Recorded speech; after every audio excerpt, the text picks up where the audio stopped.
Hello friends, here I am going to talk about inferior myocardial infarction.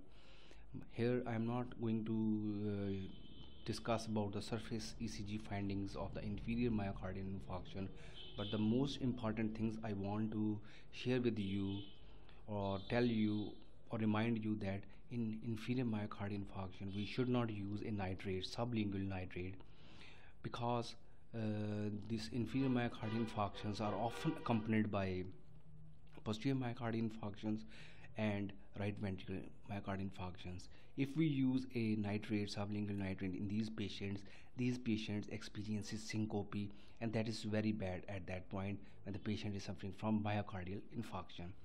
The reason why it causes syncope because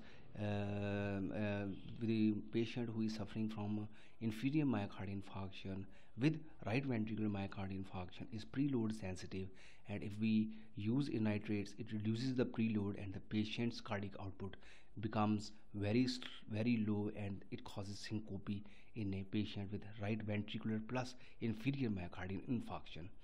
But what happens when a inferior myocardial infarction occurs with a posterior myocardial infarction? The case is not a preload sensitive.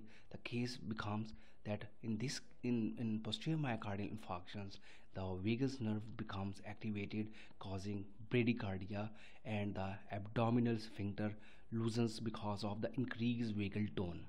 So the learning point is that when we see a patient who is feeling chest tightness with vomiting or GERD or acid reflux is there, first thing we should think of in a posterior myocardial infarction with inferior myocardial infarction. First rule out these things by doing an ECG or whatever the tool we have. Only then we will progress to the GI disturbance problem or gas problem. So remind, when a person you see with reflux, acid reflux or vomiting, don't only think of GI disturbance, think of inferior myocardial infarctions accompanied by posterior myocardial infarctions. Thanks for watching the video. Merry Christmas. Good night.